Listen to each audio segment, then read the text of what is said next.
KPBS On Demand is supported by the San Diego County Toyota dealers, presenting the new 2025 Camry with refined design and performance. Visit your local Toyota dealer to learn more about all the features the new 2025 Camry offers. The San Diego County Toyota dealers. We make it easy.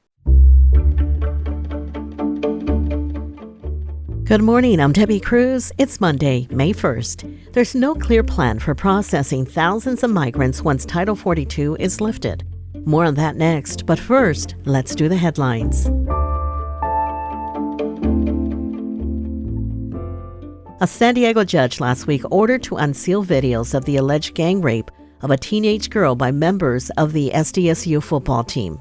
A teenage girl accused star punter Matt Araiza and two others of raping her at a house party near SDSU in October 2021. Araiza's attorney sought the release of the videos because they say it proves their client's innocence. The attorney for the now 18-year-old woman opposes the decision. The judge's ruling was stayed for 2 weeks to give the city attorney time to appeal the decision. The videos being unsealed does not automatically mean the defense can use them in the civil trial. The judge in the case will make that determination. Last December, the DA declined to charge the men accused of any crime, citing a lack of evidence. The San Diego County Board of Supervisors plan to discuss how to fill Nathan Fletcher's seat at tomorrow's board meeting. Fletcher plans to resign on May 15th following a lawsuit accusing him of sexual misconduct. The board members will decide whether to appoint a candidate to serve out the 3.5 remaining years of Fletcher's term, hold a special election, or appoint an interim supervisor until an election takes place.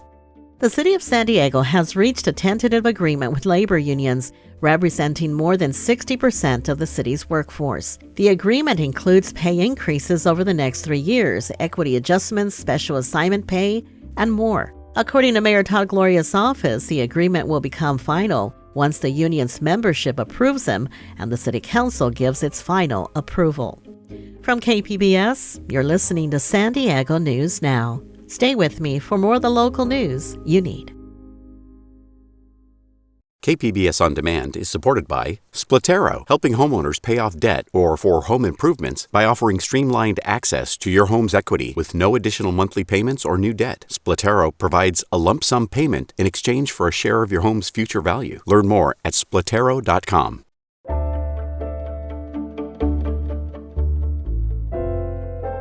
Title 42 is the controversial public health order that allows officials to turn away asylum seekers at the border. It is set to be lifted May 11th, but border reporter Gustavo Solis says no one knows exactly what will happen once Title 42 goes away. There are roughly 16,000 vulnerable migrants in Tijuana waiting to enter the U.S. once Title 42 is lifted. We're 11 days from the official end of Title 42, but Tijuana officials don't know how the U.S. plans to process all those people. No one from the federal government has shared their plans with Tijuana. Sí tenemos un plan en mente, pero va a depender mucho de lo que Estados Unidos informe. That's Enrique Lucero. He's head of Tijuana's Migrant Affairs Department. He says Tijuana has a rough plan of what to do on May 11th, but a lot of it depends on logistical questions like how many people will be allowed to cross the border and where. Right now, Lucero doesn't have those answers. He's preparing for the worst. Pues se van a salir los migrantes de los albergues y se van a querer formar a la garita.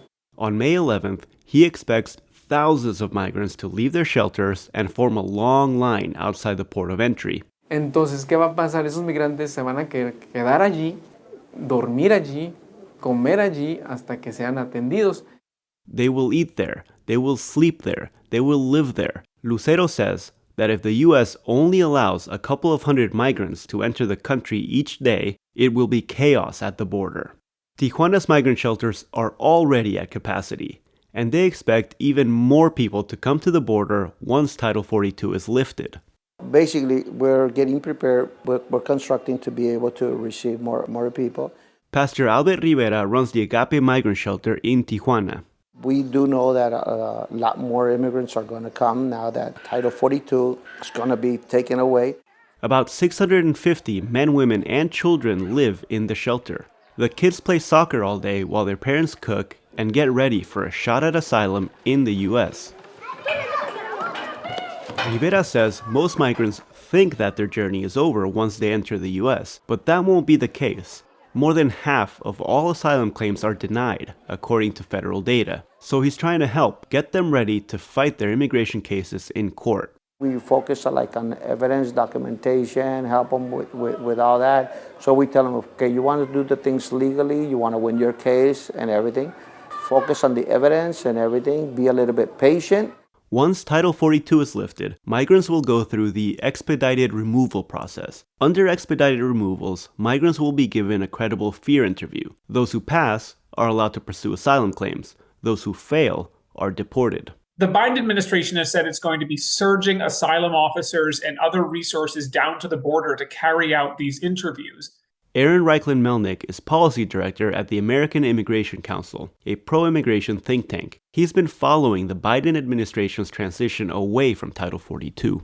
He says part of the plan is for Latin American countries to stop migrants from reaching the border in the first place. So U.S. officials will open processing centers in Colombia and Guatemala. These are places that migrants can go to see if they're eligible for asylum in the U.S. without having to come all the way to the border. But one major question remains. For the ports of entry, the big question is what things are going to look like once Title 42 lifts. Title 42 essentially shut down the asylum process for 3 years. Migrants haven't been able to walk up to the border and request humanitarian protection since March 2020. That means that asylum seekers really don't know what the situation is going to look like after Title 42 is over on May 11th. And crucially, the U.S. government hasn't indicated what they're going to do either.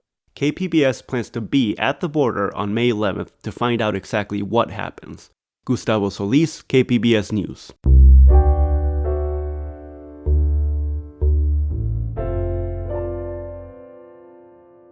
Teachers at the Gompers Preparatory Academy in Choya's View are preparing to vote on whether they will remain unionized.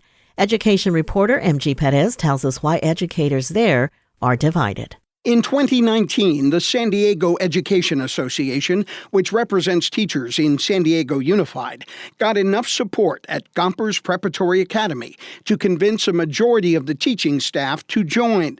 Since then, a group of teachers at the public charter school has been fighting for decertification from the union. They say they were forced to join. The California Public Employment Relations Board, known as PERB, has now approved a vote starting May 10th by mail-in ballot. Mark Mix is with the National Right to Work Legal Defense Foundation, supporting the decertification effort. That's why we're helping the folks at Gompers, because the labyrinth of labor law and the regulations are very complicated. And if you miss it, you're blocked for another 12 months. The staff of 50 teachers at Gompers will have until June 6 to vote. Leaders with the SDEA have not commented on PERB's decertification decision. M.G. Perez, KPBS News. Feeding San Diego's food rescue program has a partnership with the world's largest coffeehouse chain. Reporter Melissa May tells us how it works and who benefits. Since 2016, Feeding San Diego says it has rescued over 3 million pounds of food from local Starbucks stores. Carissa Caceres from Feeding San Diego says over 200 stores participate in the Starbucks Food Share program. This partnership is just such a perfect example of why we cannot let food go to waste. It's bad for the climate. It's detrimental to the climate. We shouldn't be putting perfectly good, edible, surplus food in landfills. Feeding San Diego says the partnership helps alleviate some of the pressing issues like food insecurity that are really affecting our community members. Melissa May, KPBS News. Coming up, the Padres are back at Petco Park tonight after a weekend series in Mexico City. We'll have that story and more just after the break.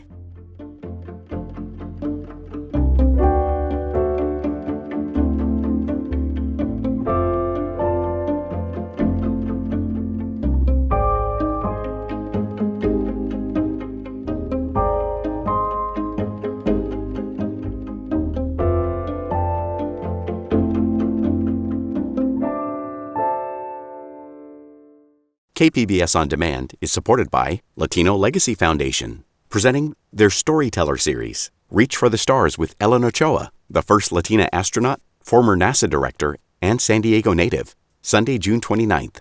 More at LatinoLegacyFoundation.org.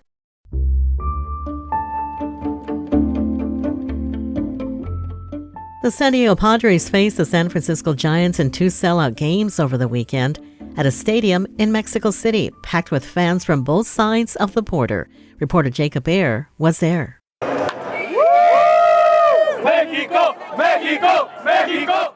It was a long way from Petco Park in a number of ways, from the stadium at more than 7,000 feet above sea level to the food and culture of Mexico's capital. Among those in the majority Padre crowd was Oceanside resident Fabiola Rodriguez, who says she feels proud. Even to try to get from the airport of Tijuana, it was so packed, and just seeing so many Padres fans, I was like, wow, this is amazing. The game time atmosphere was thrilling, both on the field with a barrage of home runs and in the stands with sombreros, mariachi, luchador masks, and loud celebrations. Mexico City resident and baseball fan Alex Garcia called it a big party. So much people is dancing around all the ballpark. It's like they put a song and everybody's like dancing. The series also attracted celebrities, including Chula Vista's own WWE wrestler Rey Mysterio Jr. He called the Padres the team of Mexico. So coming here and supporting my Padres, my home team, who I saw play when I was a kid. My dad used to take me to the games all the time. You know, it's very emotional, man. It's very, very cool. It's a dope feeling. Reporting from Mexico City, Jacob Baer, KPBS News.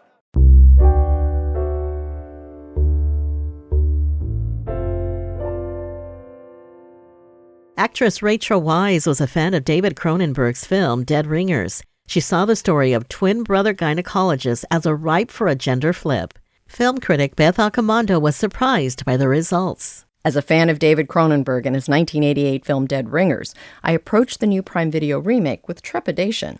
But to my surprise and delight, the Dead Ringers show, conceived by star Rachel Weisz and showrunner Alice Birch, is exactly what a remake should be, a bold reimagining that reveals a new perspective. The body horror is still there, but now it's about making women's bodies visible in new ways. Birch says you'll see graphic images of women giving birth and being cut open for C-sections. I've never really seen that on screen. You know, we see violence all the time, we see death all the time on screen. You know, it's how we all arrived into the world and we never ever see it. I find that very interesting. Playing twins in the lead role gave Weisz a challenge to sink her teeth into. The characters were written on the page with such psychological complexity and depth and humanness, and they were flawed and brilliant and both completely different to the other, and yet totally dependent on the other. So it was very, very rich food and brilliant writing for my imagination. All 6 episodes of Dead Ringers are currently streaming on Prime Video and well worth checking out. Beth Accomando, KPBS News. That's it for the podcast today. As always, you can find more San Diego news online at kpbs.org. I'm Debbie Cruz. Thanks for listening and have a great Monday.